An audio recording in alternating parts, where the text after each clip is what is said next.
ఓం నమ శివాయ. ఈరోజు శివపురాణంలోని విద్యేశ్వర సంహితలోని కొంత భాగాన్ని తెలుపుతాం. ఈ సంహిత శ్రీ గణేశుడికి, శ్రీ గురుదేవులకు, శ్రీ సరస్వతీదేవికి నమస్కరించి ప్రారంభం చేస్తున్నారు. ఆ తరువాత శివుడిని ప్రార్థిస్తున్నారు. సూత మహాముని అక్కడున్న ఋషులతో ఇలా అంటున్నాడు: కలికాలం చాలా ఘోరమైనది. మనుషులకు పాప పుణ్య జ్ఞానము కానీ ఆలోచన కానీ ఉండదు. సత్యం మాట్లాడరు. ఇతరులను నిందిస్తూ కాలక్షేపం చేస్తారు. హింస పెరుగుతుంది.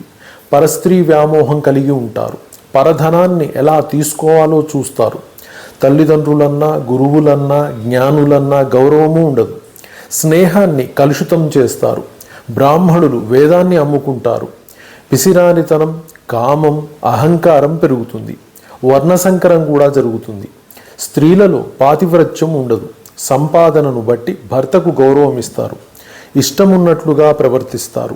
అధిక సంతానవంతులవుతారు. ఇక పాలకులు ఎలా ఉంటారంటే ధనవంతులు పాలకులవుతారు.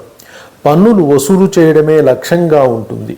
పాలకులందరూ క్రూర స్వభావంతో ఉంటారు. ప్రజల బాగోగులు పట్టించుకోరు. దొంగలు పాలకులవుతారు. నటులు గౌరవాన్ని పొందుతారు. ప్రజల ధన మాన ప్రాణాలకు రక్షణ ఉండదు. మానవులకు ప్రకృతి ఎడల గౌరవం ఉండదు. అందువల్లనే ప్రకృతి కూడా వీరికి సహకరించదు. భూమి నిస్సారమవుతుంది. పువ్వులలో సువాసన ఉండదు. పండ్లలో రసం ఉండదు. అన్ని పదార్థాలు రుచి కోల్పోతాయి. పాలలో జిడ్డు కూడా ఉండదు అని సూతుడు చెప్పి వీటన్నింటికి సులభ పరిష్కారము చెబుతాను వినండి అని అన్నాడు. ఓ ఋషులారా, మీకు శివ మహాపురాణమును తెలియజేస్తున్నాను వినండి అని ఇలా చెప్పాడు. శివపురాణం తెలియనంత వరకే లోకంలో పాపాలు ప్రబలి ఉంటాయి.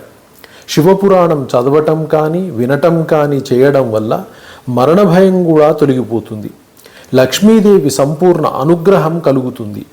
సమస్త వేద శాస్త్ర పురాణ ఇతిహాస మంత్ర తంత్ర జప తప ధ్యాన యోగాదులలో ఉండే జ్ఞానము యొక్క స్వరూపమే శివపురాణము. ఈ శివపురాణం ఒక అమృత భాండము. శివపురాణము ఇంట్లో ఉంటే చాలు ఆ మనిషి అమృతుడవుతాడు.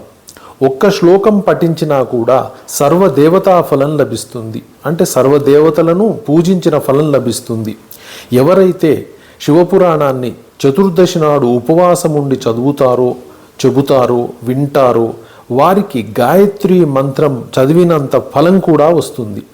కురుక్షేత్రము, గయా, ప్రయాగ పుణ్యక్షేత్రాలలో తన బరువు బంగారాన్ని వ్యాస భగవానుడికి దానం చేయటం వల్ల వచ్చే పుణ్యఫలం కంటే కూడా ఎక్కువ పుణ్యం లభిస్తుంది. ఇందులోని రుద్ర సంహితను అహర్నిశలు గానం చేస్తే దేవతలు కూడా వారి ఆజ్ఞ కోసం వేచి ఉంటారని చెప్పబడింది. భైరవ ప్రతిమ ముందు కానీ మర్రి చెట్టు లేదా మారేడు చెట్టుకు ప్రదక్షిణం చేస్తూ చదివినట్లయితే కోట్ల రెట్ల ఫలితం వస్తుంది. రుద్ర సంహిత నాశనం చెయ్యని పాపముండదు అని చెప్పబడింది. ఈ రుద్ర సంహితను శివుడు కుమారస్వామికి ఇవ్వటం వల్ల ఆయన జ్ఞానమూర్తి అయ్యాడు అని తెలిపారు. మనిషి తనకు తెలియకుండా కూడా ఎన్నో పాపాలు చేస్తాడు. అందువల్ల కనీసం వినడం వల్ల ఈ పాపాలన్నీ నశిస్తాయి. చివరకు రుద్రలోకం చేరుతారు.